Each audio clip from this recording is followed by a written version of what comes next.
Well, good morning, everyone, and it is Wednesday morning at 10 a.m. It is time for Upon Further Review. Ray Halbrook here, and we are doing this one live today. Oh, I gotta have a missing clip. Oh, look at that. Well, we'll have to fix that a little later. Ray Halbrook here with all of us, and we have on the video chat over through the interwebs, Matt Bates in the middle there, Jeff Whitener on the right. Gentlemen, Matthew, how are you, sir? You're wearing the St. Louis Rams throwback there. I love it. Well, you know what? Hold on one second. I have to do this real quick. You do that. There we go. We've got to unlock you. There you go. Okay, you're up there. There we go. Yeah. It's an old gamer from Dexter McLeon. Yep. Nice. But yeah, I'm doing great. Great day once again, as usual, to talk football amongst you guys and with everybody tuning in as well. Jeff Whitener in the Blue Tiger Media house over there in Herculaneum. How's it going? I'm doing great, guys. I can't believe we are coming up into week 8 here of the high school football season. It's flown by, and have had some great games. We'll talk about that a little bit today, and I'm looking forward to diving right in. Since we're doing this live and we literally took 5 minutes to kind of put this flow together, we've already messed it up. So, and that's all my fault. You know, it's the producer guy. It always falls back on the producer. But let's go ahead and we'll talk about this particular first couple games, and then we'll throw some videos up here. So let's dive right in here because this is our show. We can do what we want with it, right? There you go. Exactly. This is week 7 results here, guys. Wow. Good morning, everyone. Jefferson 26 and Grandview 12. We'll talk about North County 24, Windsor 16. And then we're going to jump down because we can down to the bottom, our Saturday game, DeBerg 43 and O'Fallon Christian 6.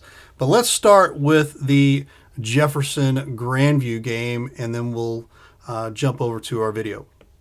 We'll start with Matthew. Well, yeah, I mean, because Jeff was at this game, so again, I'd like to get his live thoughts and take on it. But again, one of these games on paper, you had Grandview coming in 3-3, big game for them.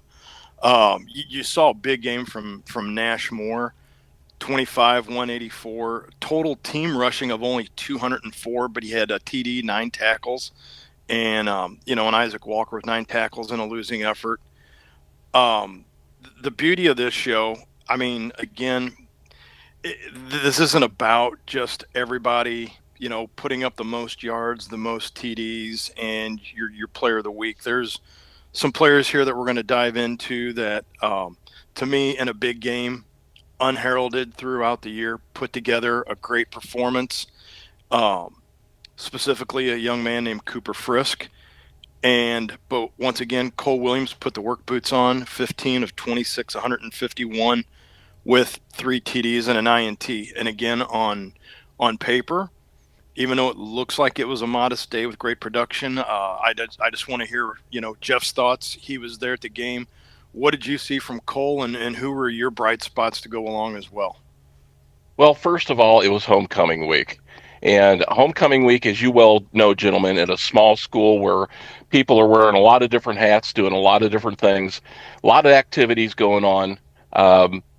By the time the game rolled around, not only were the fans tired, but I'm sure the players and the cheerleaders, dancers, everybody was pretty tired. So R7 had to suck it up a little bit against a much bigger physical team, much like they had against Perryville.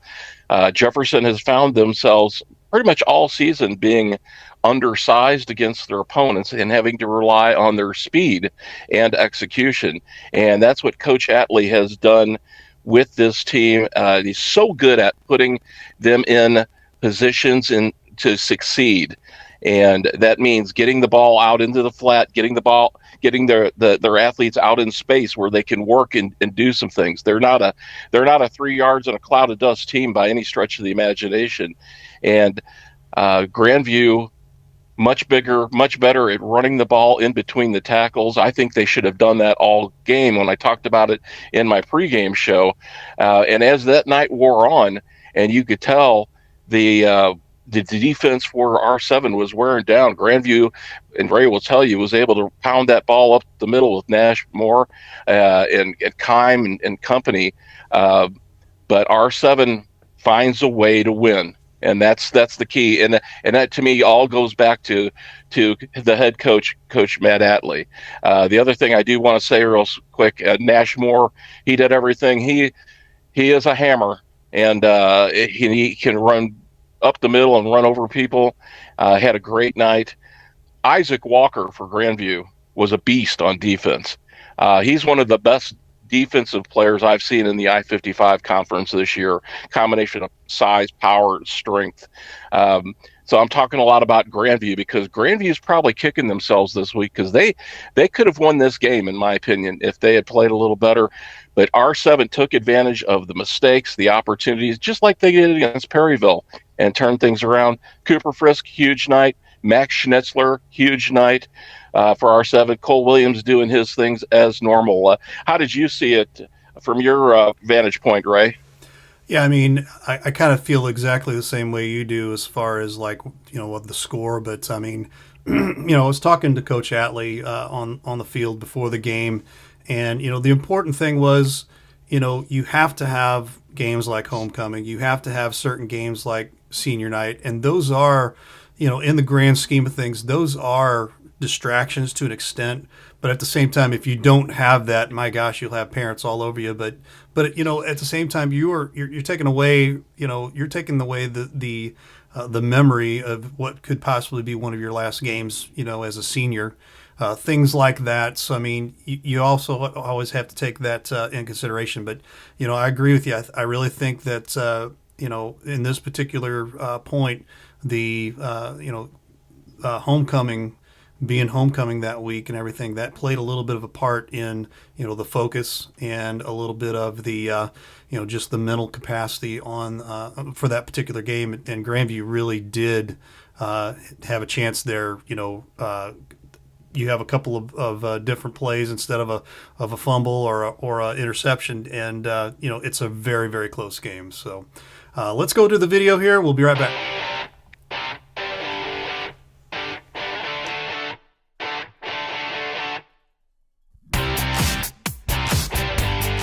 Good evening and welcome to Friday Night Blitz on live stream STL. We are live from Jefferson High School in Festus, Missouri, home to the Jefferson Blue Jays. They will be taking on the Grandview Eagles. Hey, Grandview still on a big win from last week, and then we take a look at Jefferson as well. Hey, Jefferson rolling in here 6-0 and trying to stay perfect. Well, last week, I mean, you saw both teams, both Grandview and Jefferson, have come from behind wins, which was big for both of them. I think for Jefferson, obviously, to keep their unbeaten streak going was huge. They weren't able to do some things like run the ball. You heard from Coach. He talked about that. They've been working on it this week. And so I want to see if they're actually going to try and run the ball. They are a very much pass-happy team. And it's worked well to this point. And for Grandview, I think it's just really building on that win. They need to be a little bit cleaner. There was a lot of penalties last week, some mistakes. They were able to overcome those. They can't have them tonight. We got to take care of the ball, and we got to swarm on defense, and we got to gang tackle their guys because, I mean, they're shifty, they're good players, and they're a good team. And so we have to, again, get around, make sure we keep them contained, and then take care of the ball on offense, and that's really it. It's pretty simple. Well, I mean, they're a big physical football team. We know we're going to have to run the ball. It's something we really struggled with last week. We know we're going to have to take our chances in the deep game whenever we have to throw it. We're just going to take advantage of matchups. I know they got players on the field, and they have some matchups that I'm sure they're going to like on the defensive side, and I know they're going to have matchups they like on the offensive side. So we've got to be ready to go and be sure we're flying around. Right in his kitchen, and he was able to elude him to make that pass. Williams looks, throws back left. He's got Schnitzler. Schnitzler looking to get to the corner, and this time I see no flag. So Schnitzler with the first touchdown of the game. And like we said earlier, and you heard it even in the pregame, they ended up coming from behind to continue their unbeaten streak. Grandview in punt formation, as you would expect, and high snap. And Kime gets it away and gets a good Grandview bounce. Takes it back over to the 49, but quickly brought back onto the Grandview side. Number 9 working his way back. That's Frisk. Frisk still going. Frisk has a chance, and touchdown. So Cooper Frisk had a chance to get a touchdown that was nullified on the previous drive. This time he's like, I'll just do it myself. That's right. He said, just give me the ball, watch me do some work here. As he started to the near side of the field, got a couple blocks, cut back to the far side, and then from there he had just a wall of blockers. Jefferson has a chance to rewrite that here. Williams drops back on 4th and 5, and he's got Schnitzler. Schnitzler does a couple of juke moves and into the end zone. And just like that, 20-yard touchdown pass, Williams to Frisk. Or excuse me, Schnitzler. Yeah, Schnitzler has been his guy all night. He's looked to him a number of times, whether it's been kind of out of the backfield on that swing pass, or there you saw right over the middle, wide open, great pass, and then just a tremendous run after the catch to get it in the end zone. What we knew coming into this game was that Jefferson has a great offense, very stingy defense, and that's what you're seeing on the field right here. Right. I think the biggest thing is the turnovers. We've talked about it in the first half. Grandview continues to make great strides, and there's good plays that they're having, but it seems like every time they get close to making something happen, make the game a little bit closer, they have one of these turnovers just pop up. And another high snap. Williams is pursued, avoids the tackler, and throws it downfield. He's got a receiver, and that's Cooper Frisk. Frisk still going, cuts it back to the middle, and he's going to go all the way to the house. 5, touchdown. Wow. That is an incredible play by Williams to keep that alive, and not to, most quarterbacks just fall on that. But instead, he turned it into a 53-yard touchdown pass. Wow. Just tremendous play there, and then you can't undersell Frisk and his ability to make people miss. After catching that ball, making a few defenders just miss, he was there and then off to the house. He's north and south. I'm just going to run over you. And they will drop back, and Martin with a touchdown pass. Number 28 right there is Travis Hoskins. Grandview on the board. Travis Hoskins, number 28. That's what running the ball does for you right there. You keep running up the middle, it's going to get your linebackers to collapse a little bit quicker, and it makes for those slants wide open. Great time for the slant call to get in the end zone. So 1st and goal for the Eagles here. And off the left side, and Moore walks into the end zone untouched. So just like that 3-yard run for Moore at 9:27. 26-12 our score. Should be the final kneel down, or perhaps one more. Nope, they will let it run out. So final score here from Jefferson High School, 26 for the Jefferson Blue Jays, 12 for the Grandview Eagles. Hey, we're catching up here with Coach Matt Atley from the Let's do that again. You're not the Grandview Eagles, you're the Jefferson Blue Jays. Here we go. Hey, we're catching up with Coach Matt Atley from the Jefferson Blue Jays. How you doing, Coach? Good. How are you, sir? Awesome. Hey, big 26-12 win over Grandview over the weekend, Friday night, and big games out of Cole Williams again, 3 touchdown passes. Cooper Frisch, a couple of touchdowns, 4 for 69 rushing. Max Schnitzler, a couple of touchdown passes. Guys were flying all over the place, and I know you took a little bit of the into consideration with it being homecoming, making sure you stayed focused. But give us your thoughts on Friday night's game. Yeah, I mean, I thought we played a pretty good, say 2 and maybe a half quarters of football. On both sides of the ball. I mean, there were some mistakes, obviously, but for the most part, we were playing pretty clean, and our defense was flying around doing what they needed to do. We got some takeaways. Offensively, people were in the right spots and running the right routes. And then really and you got to give credit to Grandview. They had a good plan coming out of halftime, and they did some things that really caught our kids off guard. But, our kids were kind of lackadaisical, and it almost seemed like they were just trying to get out of the game. So, that's all right. That's kind of part of the homecoming experience, is you got to be able to battle through that. It comes with its own set of distractions there. But you know what? Like I said, you got to give credit to Coach Kivanaugh and the Grandview Eagles, because they had a great game plan coming out of halftime. Absolutely. You guys come in 7-0 now, and riding that successful wave. Obviously each week it requires a little bit more concentration, a little bit more of focusing on that week.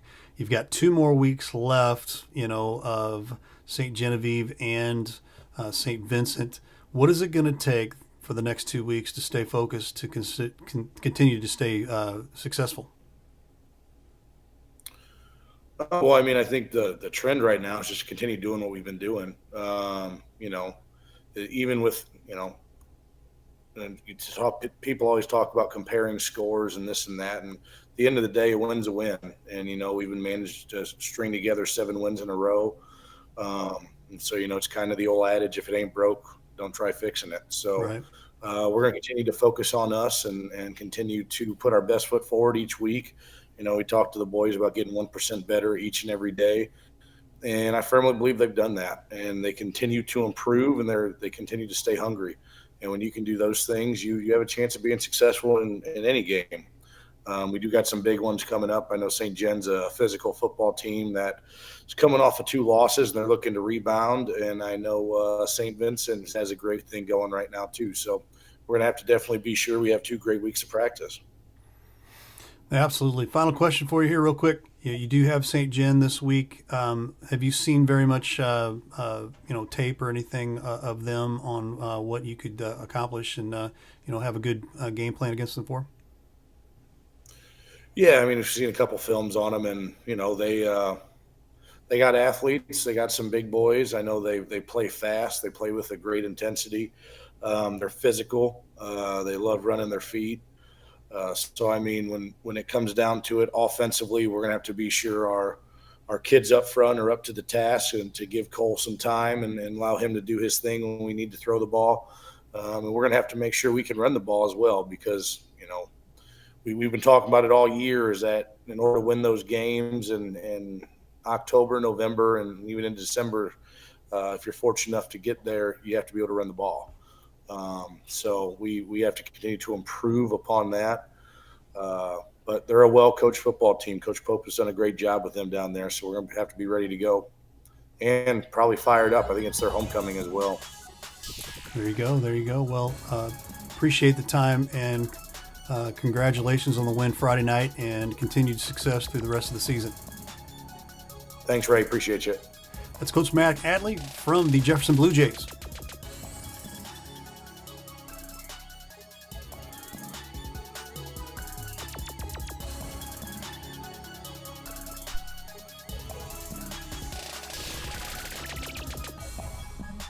And I'm not sure what happened, but there's the microphone again.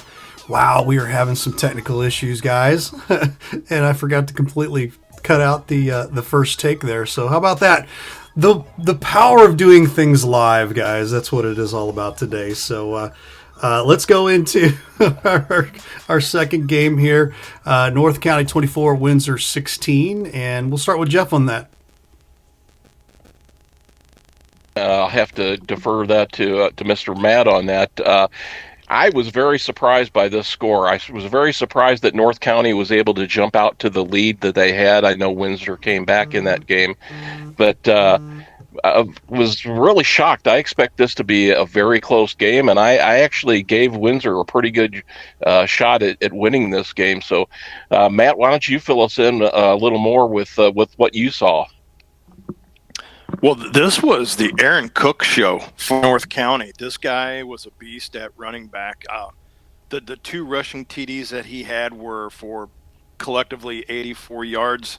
He just himself had over 150 yards rushing for North County. But, again, since they don't publish stats and stuff, I was going to see how that compared with the notes that I had. But Windsor, I mean, right now, Colin Carter is a standout to me. I know we had him on as a UFR Player of the Week, I believe, like for week 4 with his 2 TDs with the pick 6 and the scoop and score on the defensive side.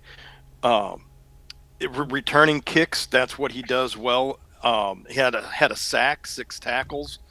But when you look at the job the middle linebacker Stephen Wolf had done, with 13 combined tackles. A lot of that, though, to me, gentlemen, is a byproduct of, your defense being out there with the other team just simply running the ball up and down the floor on you, play after play, you're going to have 13, 14, 15 tackles. Windsor only had 123 yards rushing team-wise, and that was on 38 attempts. They had 22 yards passing, so they were held to 150 yards collective offense. And that was just a byproduct of North County putting so much pressure on Luke Patterson. I mean, every time he went to either drop back or they even did their little halfback end arounds, there was as many North County Raiders in the backfield as there were Windsor Owls. So it was pressure, duress, stress minutes all night for that Windsor team. And I know Coach Funston and the boys, they were pretty much drained after this game. Excellent. Let's jump down. We're talking about the Saturday game, DeBurgh 43, O'Fallon Christian 6. Matt, you and I had the game there, and was not surprised at the outcome. Was not surprised at the score, but Right. Our first look at O'Fallon Christian, I was not unimpressed by any means. They played well.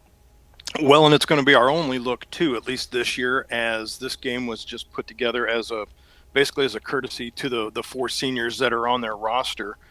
But some of the things about having a Saturday game is that some of the stats aren't made available until a lot later in the week. But I had circled as possibly a pick for honorable mention this week, Ashawn Pickens. So I would like to give him a shout out for having a career game. Yes, he only touched the ball 5 times, but he had 3 rushes for 68 yards and a TD. He had 2 catches for 63 yards. And so, yeah, he had a career day on those 5 touches, and the big man was able to help bring a home win for the Bishop DeBurgh Cavaliers. And I know in a pregame interview, talked to Coach Masters, and he said that, like right now they sit in 4th in their conference, and right now they could host a playoff game. And so that's why, looking ahead to week 8, this game coming up with Lutheran South is really so meaningful, even though it's going to be a road game for them. It's not that far down the road on Gravois for them to make that trip down to play them. But, Ray, I know as I had mentioned to you, Jeff, I mean, how many times can you say Bishop DeBurgh and playoff game in the same sentence when it's about Bishop DeBurgh in a playoff game, not them playing another team for a playoff game? Right. When you look at that district, and I'm really glad you brought that up, and Coach Masters brought that up. When you look at that district and look at where DeBurgh sits, even though they're 2-5, you look at their strength of schedule and who they've played. They've got enough district points to, yes, if they can win at least one of these 2 games in the next 2 weeks, they have a very good shot at hosting a home district game, which would be a big boost to the Cavalier program. And, going against Lutheran South, we'll talk about that this week. They're 1-6. We'll talk about that coming up later, but a real shot for the Cavaliers.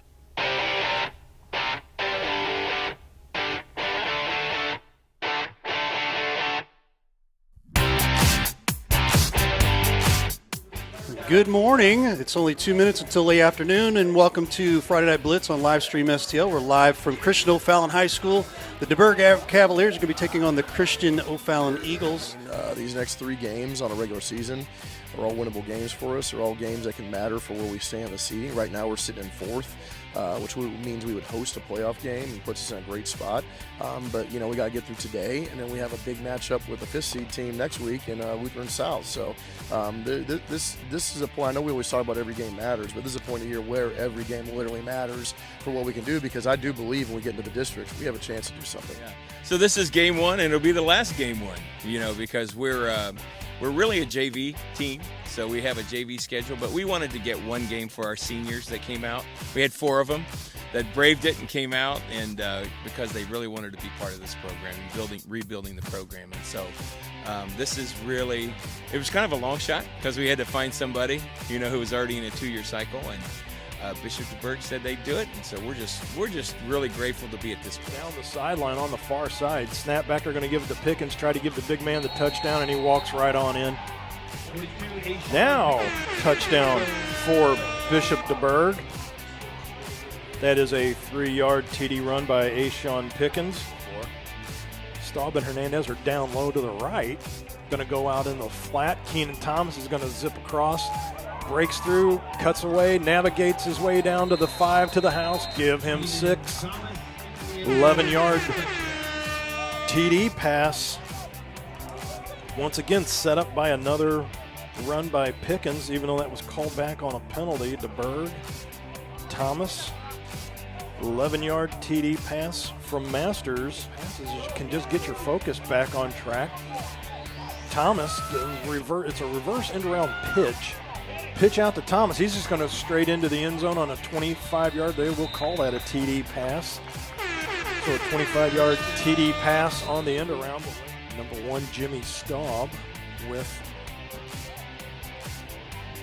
That is Cam Hall back up at the top of the other side of the field, and that is just a quick 12-yard TD strike by Jack Masters to the other side of the field to Cam Hall.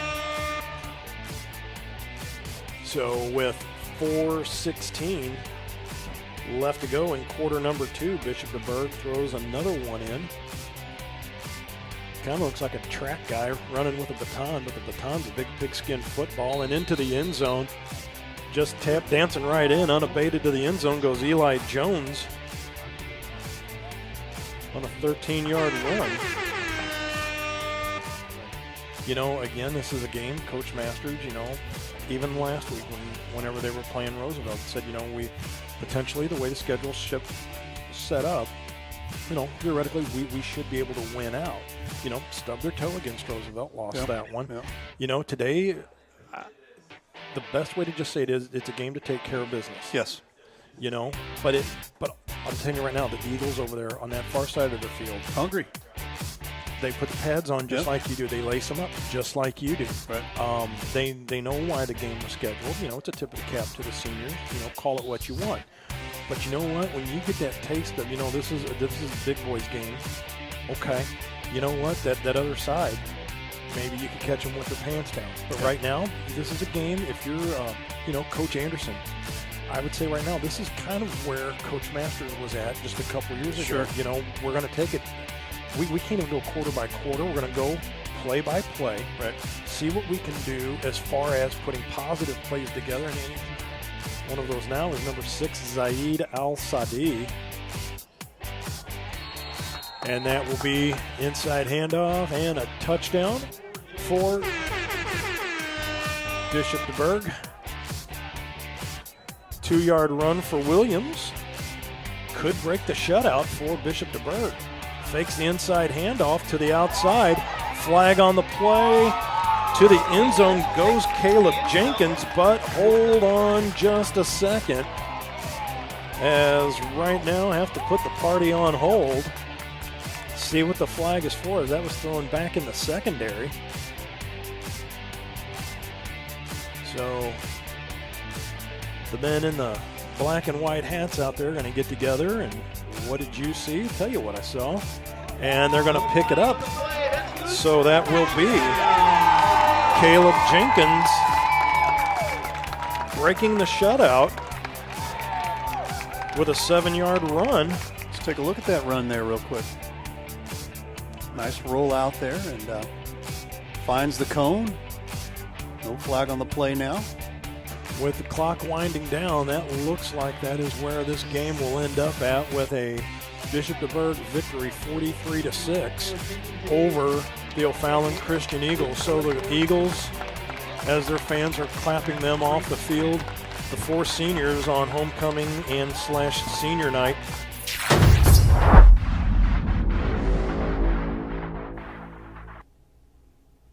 Hey, we're catching up with Coach Chad Masters from the DeBerg Cavaliers. How you doing, Coach?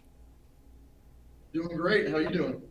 I bet you are doing great. We were at your game yesterday afternoon, early afternoon game, and taking care of business with the O'Fallon Christian Eagles, 43-6. We didn't get a chance to because of the short turnaround on stats. So I'm just going to kind of refer to you on some of these stats. But I know your son Mr. Masters took care of some business and had a pretty decent day, and was able to throw the ball, run the ball, and pretty much kind of do somewhat what you needed to do to bring out the victory. So I'm just going to turn it over to you. What you got there? Yeah, I mean, overall, I thought we played well. The biggest thing our message going this week wasn't so much about worrying about the opponent, but more about worrying about being better than we were the week before. And it cleaned some of those things up. And I think we did that overall. I mean, there were some hiccups and some penalties early on. I think part of that was our guys, our linemen were just maybe being a little too aggressive in some areas, and maybe hanging on to the blocks a little too long. But regardless, I was pleased overall, offensively and defensively with our kids. We knew with how the game might go that if we wanted to throw, we had to do that pretty early. So we were a little bit heavier throw early on the game. We ended up about, I think, jacking up with about 260, 265, somewhere in that range, passing a couple touchdowns. Threw one interception, which just really wasn't all that great of a read on his part. Just was totally lost awareness of where that guy in the flat was sitting. So I was disappointed in that. And there was also some game management things that we got to get better at from that quarterback position also. But overall, I thought our line played a lot better. We've been working on them with hand placement and sustaining blocks and some things of that nature. And we're able to get Sean and Eli Jones, Sean Pickens and Eli Jones on the ground, establish the run game early, and also carry that through as maybe the score increased a little bit. And more importantly, I think we got a lot of young guys in the game. We played everybody that was on our sideline, got some of our young guys some quality reps, which is always hard in a small program and developing program. So I was really pleased at how they came in and played and finished the game off for us. Absolutely. You take a look at, just in the short 2 years that you've been a part of, the DeBerg program, lots of big steps forward. And, obviously coming out with not one but two wins this season compared to probably the last 4 or 5 years, probably have seen, a lot of steps forward. But, taking a look at that, is there some things that you still want to accomplish to finish off this season? I know we had the conversation, I think it was last week, about the rest of this season. And you basically told me, you said, I really think we have a chance to win all of these games. Now, you stubbed your toe last week against Roosevelt, but this week, took care of business. And you've got 2 more weeks of Lutheran South and Bayless. What more do you want to accomplish the rest of the season? Well, I mean, obviously, we'd like to win all the rest of the games we have on our schedule for sure. I mean, I think that's everybody's goal. I think it's a big step. This year, I really kind of set some higher standards for them to reach to, and they have for the most part. Sometimes we've fallen short. We bring up that Roosevelt game and even that game against DeSoto to start off the season. We lost in overtime. These young men have made huge strides in the short period of time that I've been with the program. They're becoming more football smart. They're becoming more competitive. I think they're understanding the game better.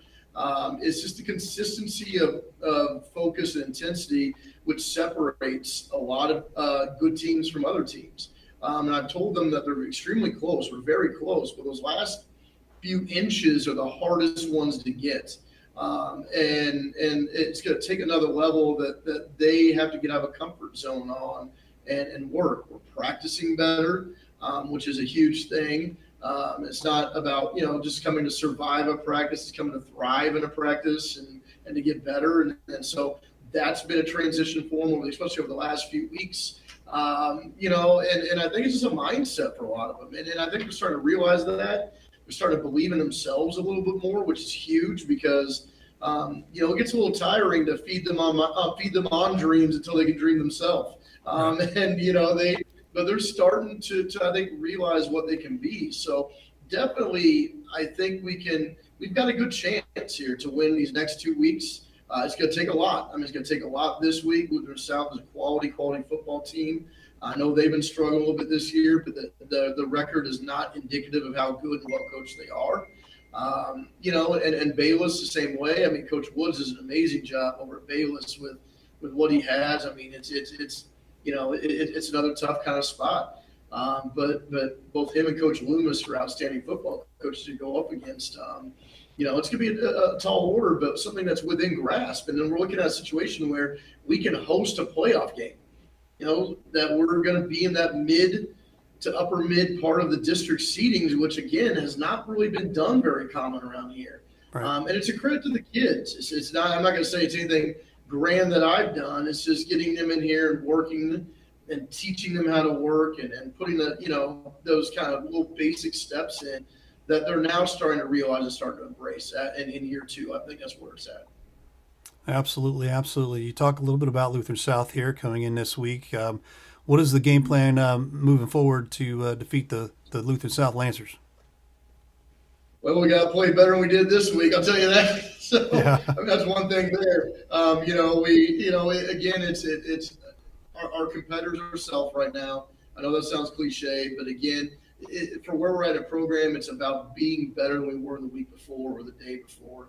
We're still looking at them, trying to figure out really how to attack them, what we need to do to try to gain advantages. They're athletic again. They've been long there. I mean, he's kind of a do-it-all athlete for him. He's extremely fast, probably the fastest person on the field.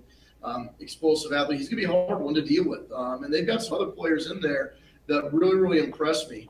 They're not the biggest of teams size-wise, but I think Coach Loomis gets everything out of that group that he can. And their defense is active, and it's a physical group. Like I said, it's not the biggest group in the world, but definitely that. High school football, that doesn't always matter. It's the will to and want to in them.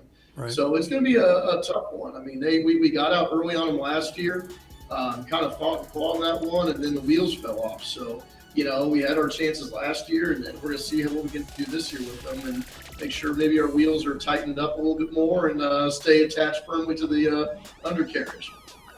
I get it, Coach. Well, I appreciate the time, and good luck to you Friday night. Hey, thanks a lot. Thanks for all you do for high school football in this area. Appreciate that. That's Coach Chad Masters from the DeBerg Cavaliers.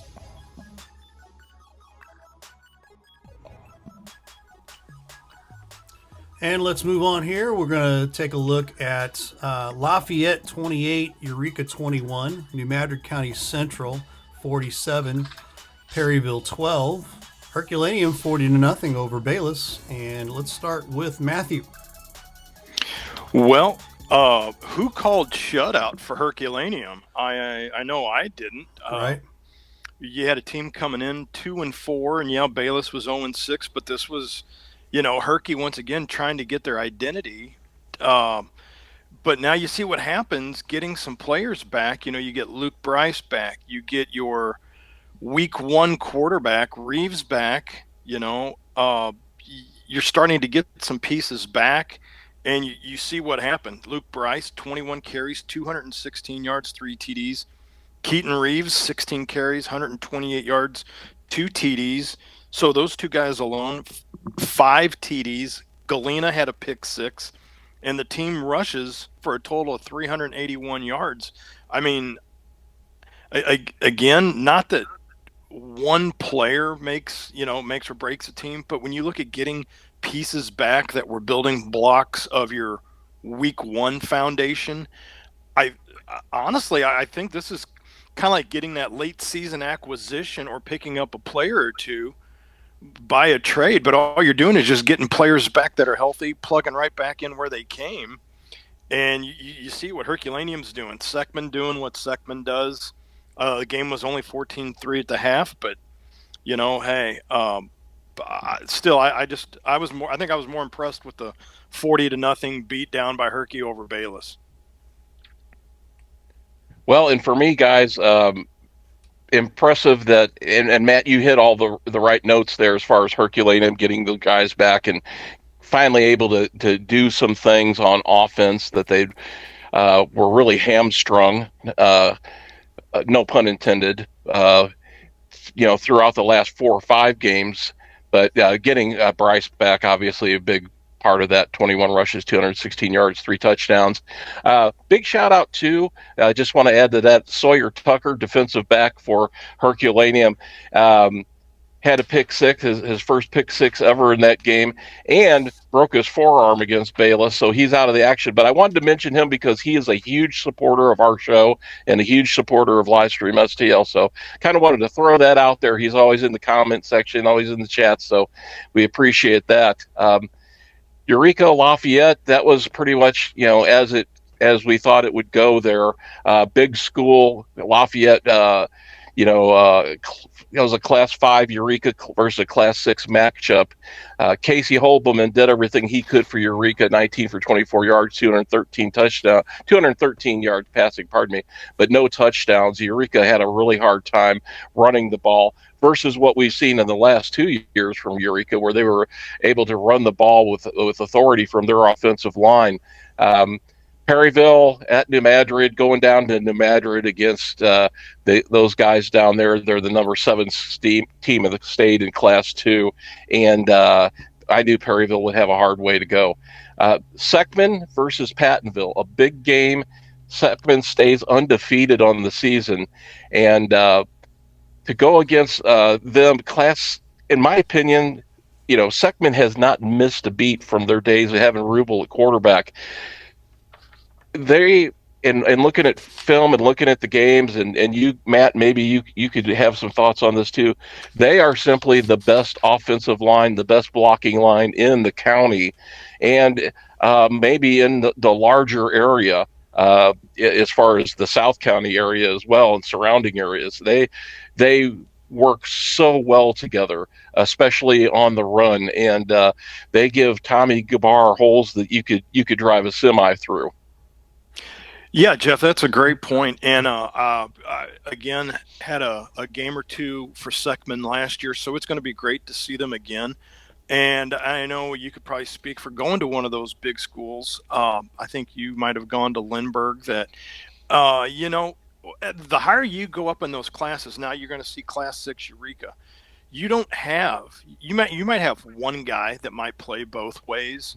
But when you're able to, I will tell you this right now, if I would have been just an offensive center for 4 years of varsity, and that was all I did, I can tell you right now, the continuity that I would have had with the linemen on the offensive side, you don't have to worry about all the running down of the plays on the defensive side, trying to scramble whenever there's like a punt or a turnover to get everybody rounded up to come back on the offensive line again, where, the 5 of us, we're standing on the sideline contemplating what the next, 4, 5, 6 plays are going to be like and how we're going to go out there and dominate.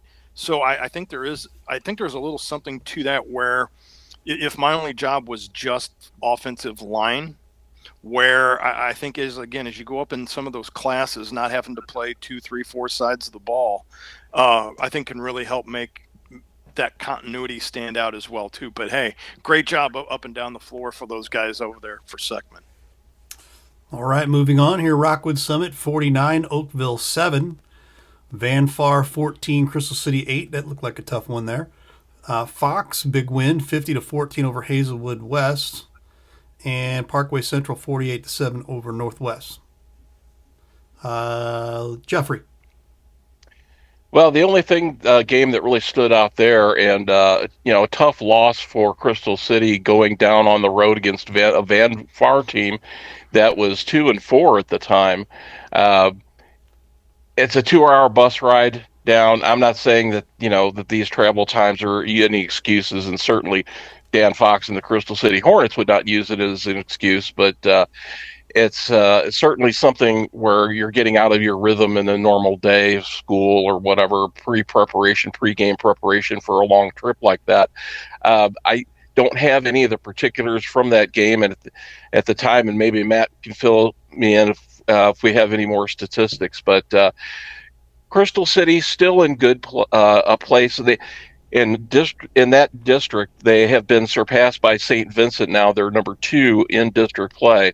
So they may have to open up and not have a first-round bye that week because of St. Vincent's resurgence. Of course, Jefferson might have something to say about that in the final week of the season, and Crystal could leapfrog St. Vincent again in the district play, but that remains to be seen. Yeah, Jeff, to the Crystal City Van Fart game, basically, once again, it was the Caden Raftree show. The straw that stirs the drink, 22 carries, 130 yards. This was a team that only had 188 collective yards rushing. He had the TD, the 2-point conversion, so he had all 8 points accounted for Crystal City, who they've lost a game 12-8. Lost a game 14-8, so essentially another 12-8 ball game, and they have also won a game 12-8. So they definitely have had the nuts tightened up, at least in 3 of these games where points are at a premium. So yeah, Crystal City losing 14-8 to Van Far. I think that was a tough blow for Crystal City, and obviously that's reflecting in the standings. As you're going to see in some of our honorable mentions that we're going to be listing up here as far as running backs and stuff go, you look at that Rockwood Summit game. Rockwood was up 35-0 before Oakville snuck one in near the end of the first half. But you look at Elijah Stevens, 4 TDs for Summit, 17 carries, 190 yards, and the only 2 times that he touched the ball on receiving, two receptions, 75 yards, scored 2 TDs. A lot of these backs, I mean, whether you're looking at class 1, 2, 6A, or when you're looking at just the stats collectively, I mean, it's funny how, now it's like shooting fish in a barrel where you've got like 8, 9 running backs you could take and you could throw a dart at and be like, that this could be your player of the week. So I think that's why I was looking at, just collectively, what's the tough game? Where's the hard fought yards at? And who might be like the unheralded guy that stands out, because you wouldn't make much of a 1-5 Fox 50-14 win over Hazelwood West, but you got to give credit where credit's due. Aiden Smith, 11 carries, 207 yards, a TD. Cam Underwood, 6 carries, 100 yards, scored 4 TDs. This was a team like Herculaneum, 418 yards of rushing offense. I mean, come on. Now, Northwest Parkway Central, DJ Burris, 5 TDs, 5 of them rushing. So I'm looking at a team like Fox next week, maybe getting their collective breath together. Crystal City, needs to rebound after this, what I would just call like a district point gut punch in this loss to Van Far. So I think 2 teams right there that have got something to shoot for next week. Absolutely. Moving on, our final 3 here. Festus 49, Pacific 13, St. Vincent 42, St. Pius X 6th, Hillsboro 42, DeSoto nothing. And we'll start with Matt. Festus, basically just took care of business. Hayden Bates, great day at the office, 15 carries, 242, 3 TDs. St. Vincent, St. Pius right now, they just can't get out of their own way right now. Things are just getting weird for them. Looks like Justin Lane's going to have to wait another week for Jeff's pick for Player of the Week honors after that little toe stubbing. Hillsboro taking care of DeSoto, like that game was planned, but I think of note was Eli Tebow getting the hand injury, getting some x-rays done as a precaution. He had 6 carries, 52 yards, a sack, and this was a team that, against a monster Hillsboro team, they were still able to rack off 155 yards rushing, and the PB sandwich just doing what the P Browns do week after week. Jeff. Well, to coin a phrase from Ray, absolutely, Matt, absolutely. Absolutely. Let's get back to St. Pius and St. Vincent real quick. A couple of interesting things in that game. St. Vincent, always known for having a very good offense. They run the spread. They're very good at it. But looking at their defensive side, they held Justin Lane to 0 yards on 20 rushing attempts, Matt. And that was the figure that really stood out in that game for me. So they put somebody on Justin Lane, whether they put a spy on it or what, and they said, don't let this guy beat us on with his feet. And I think obviously St. Vincent had a very good game plan versus the Lancers, and St. Vincent, to me, even though Jefferson is 7-0 right now. St. Vincent 4-3. Those 3 losses were against very good teams. St. Vincent is the scary team, and they have to be considered right there with R7 as front runners for the I-55 conference crown. Real quick, Festus Pacific. Festus, like you said, took care of business against a Pacific team that's down a little bit this year, but Pacific always plays them tough for some reason. So it was very good for Festus to get over that hump. Hillsboro, the only thing I had about that, obviously, the Brown and Brown show, as you said. One thing, the computer rankings came out today for the state. Hillsboro now at 7-0 has moved from the number 3 position in Class 4 to number 1. So they are the number 1 ranked Class 4 school in the state as of about an hour ago. Well, there you have it. There you are. We're going to take a break here real quick. This is Upon Further Review. We'll be back with our Player of the Week.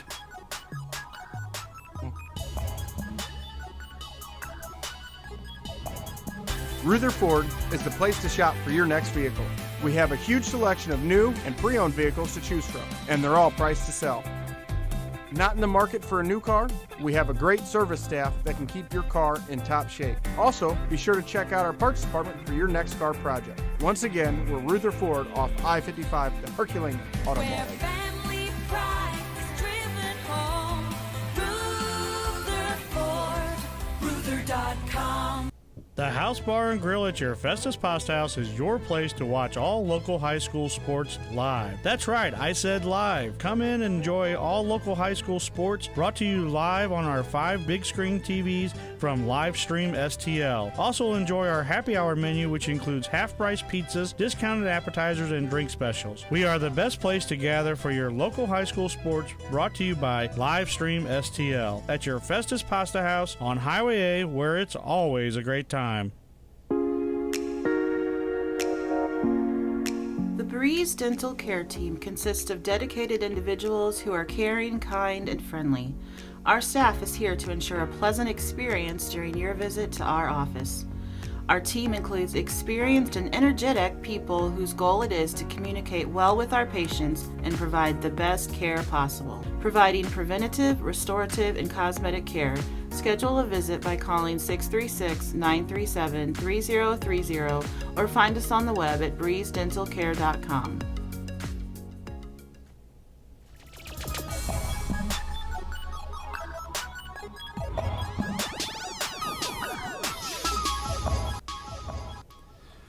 It is now time for our Upon Further Review Player of the Week, and we have none other than Cooper Frisk from the Jefferson Blue Jays. How you doing, Cooper? I'm doing good. How are you? Awesome. Hey, man, big 26-13 win, or 26-12 win, I'm sorry, over Grandview this week. You had some eye-opening things happen this week. Pick six, interception for a big pick six early in the game, and then we had a third and Festus, a really long third down.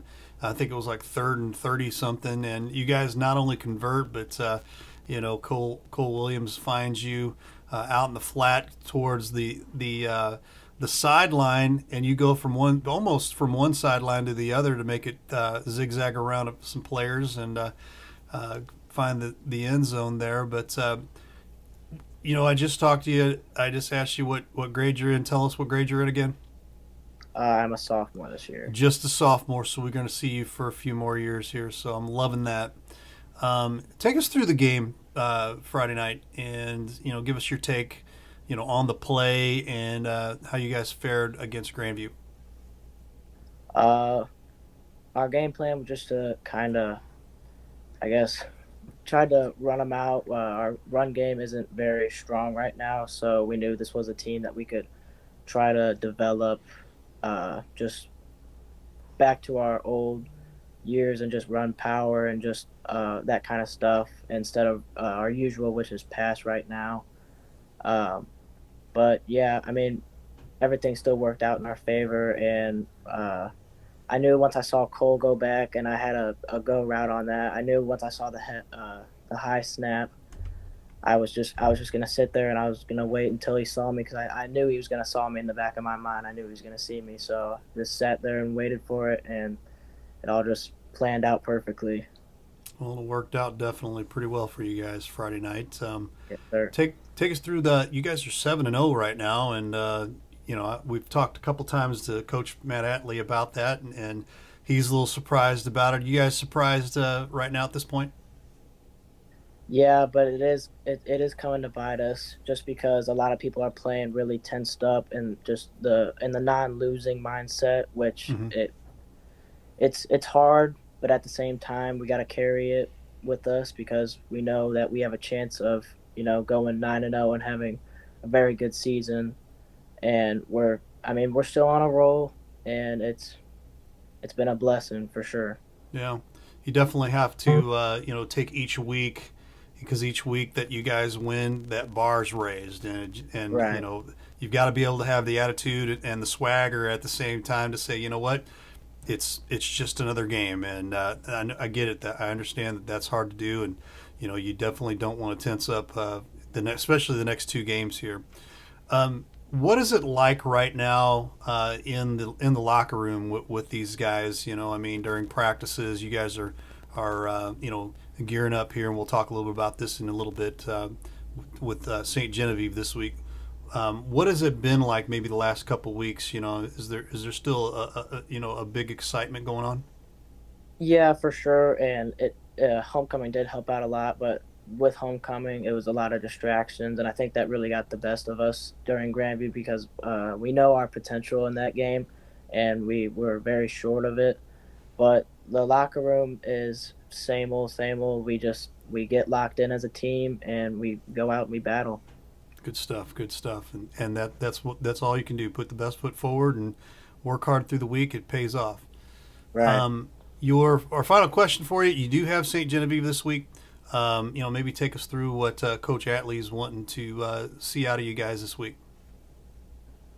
St. Gen is our for sure going to be one of our harder games on our schedule, and it's going to be a battle just because us going into this game being probably going to be the underdogs in this game just because St. Gen's a Class 3 school and they're just got a bunch of athletes, so it's really going to be a test to see how far our team will go to win a game, and it's going to be for sure going to be a battle.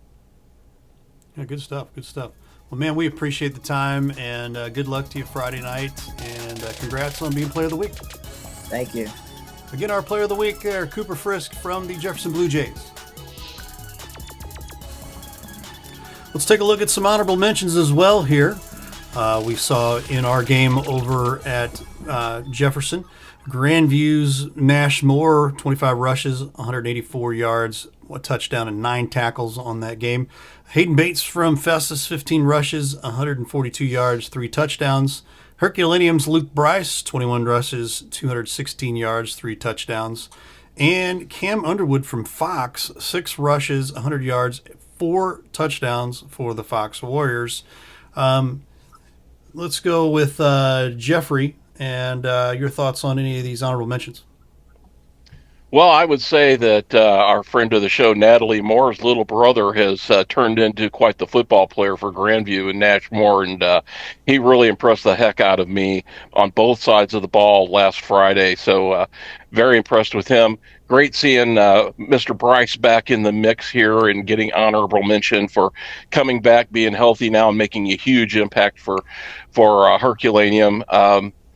Aiden for Fox, he's been a machine all year. He's been the majority of their offense, and it was nice to see them rewarded with another victory this year as well. Hayden Bates, incredible athlete.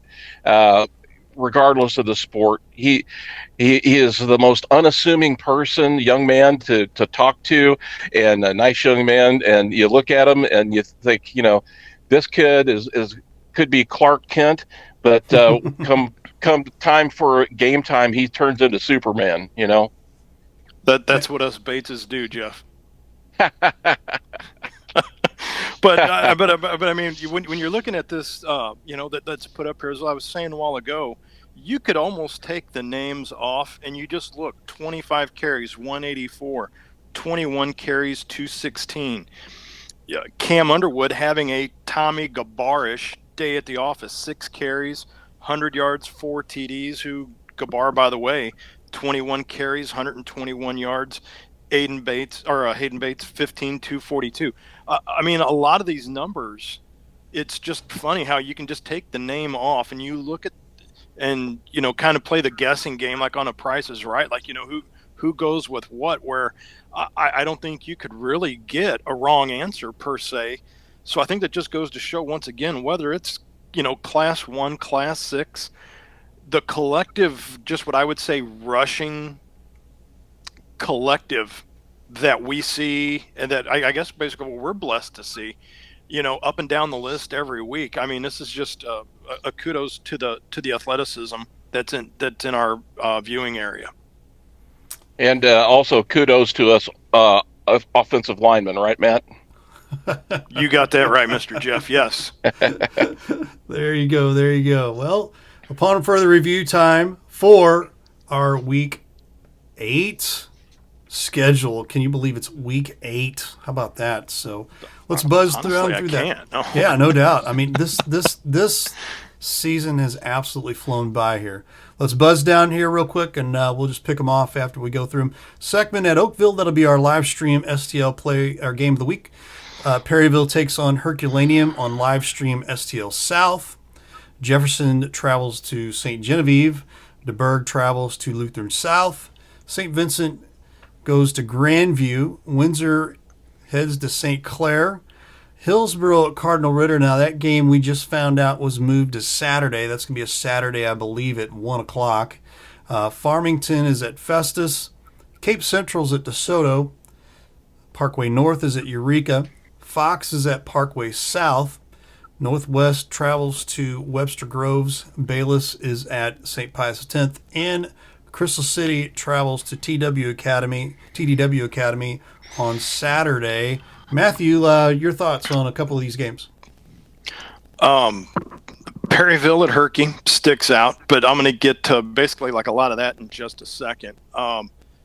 Knowing what I know now about the Hillsborough game, this is Hillsborough now. Finally, it has got a tough game on their schedule right now. So after having Windsor and DeSoto the last 2 weeks, now you take the dice, you shake them up, and now you've got a Saturday afternoon game now for Hillsborough going on the road to take on Cardinal Ritter. Just highlight this because if this would be the one game right now I've got on the schedule for Hillsborough for a possible toe stubbing. Ritter 7-0. They beat Jefferson City Helias 30-29. Other than that game, they've only given up 13 points all year. Wow. You look at the Fox Parkway South game. Parkway South at 2-5, Fox at 2-5. But if you just take a peek at the numbers for Aiden Smith and Cam Underwood that we just shown about the 418 yards of rush offense, I mean, Parkway South only beat Northwest 14-7. So I would highlight this winnable game for Coach Tinker to go 3-5. Other than that, I mean, Jeff could probably put up like a diagram or maybe get like an abacus because this I-55 conference now, when you look at, you got St. Vincent and Grandview playing, you got Perryville, Herky playing, basically, Pius, Bayless, Jefferson's the only team sitting out there with a non-conference game where I go back to that Saturday game against Perryville that they had right there in the middle of the scheduling. They were able to overcome that and the oddities that go with that. You come right back for homecoming week and all the pomp and circumstance that goes with that. But I think playing a team like Grandview is going to set them up for this game against St. Gen because the guys at St. Gen, they don't lift weights. They lift hay bales and cement blocks. So they have a totally different work ethic that they're just big and they're always fast and they're all basically shaped like the cinder blocks they're chucking and throwing. Trust me, did it 4 years against them. Hated every minute of it. Jeffrey, lead us home. It's hard to follow that up, man. We call that farm boy strength down there for sure. A couple different things looking at that. I think Herculaneum matches up really well at home against Perryville, believe it or not. I think that's going to be a really good, tough game. Incidentally, I spoke to Coach Atley the other day at our JV game on Monday, and I said to him, the goal at St. John has got to be just to get out of that game and get healthy and get ready for St. Vincent, right? And he looked at me, he said, no, we think we can win this game. We want to win this game. And to that, he added the fact that, and I don't want to, we'll just throw some teasers out there, but there are couple of important pieces of the R7 football puzzle that will be made available and healthy to return to the lineup this Friday. And that's all I'll say about that. So y'all can speculate as much as you want, but they expect to give St. John a good showing. St. Vincent, Grandview, I don't know if Grandview has enough speed to keep up with St. Vincent at that game, even at home. Obviously, the game of the week, the three games I have highlighted, you have Hillsborough now the number 1 Class 4 team in the state, at Cardinal Ritter, who is the second-ranked Class 5 team in the state. That's huge. Last year, the Hawks and Lions played at Hillsborough. Ritter eked out a victory in that game, 26-13. Speed was the difference. They've got the number 1 ranked quarterback in the state, Cardinal Ritter. Farmington and Festus. Farmington always plays Festus tough. 4-3 team versus a 5-2 team. That should be an interesting game. And then the other team I have a game circled is Parkway North at Eureka.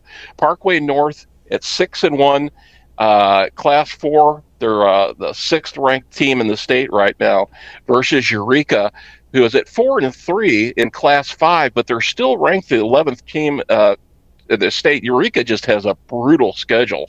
I mean, they take on all comers. So that should be a good game at home, for the Wildcats. And the last game I have on here, Crystal City at TDW Academy. That game is scheduled for Saturday. I don't know at this point, and we'll try to get confirmation and pass along this week if this game is actually going to happen. TDW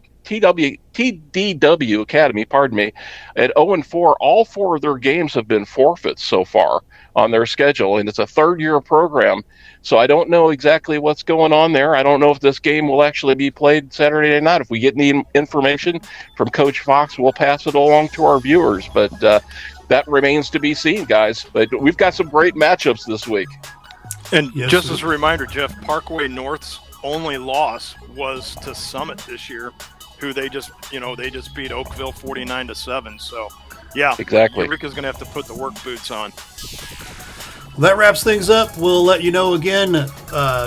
Friday night, we will be out at Oakville High School. Second Jaguars come to town. That'll be a 6:45 pregame start. Matt Bates, myself, and Brian Kaplinger will be out there.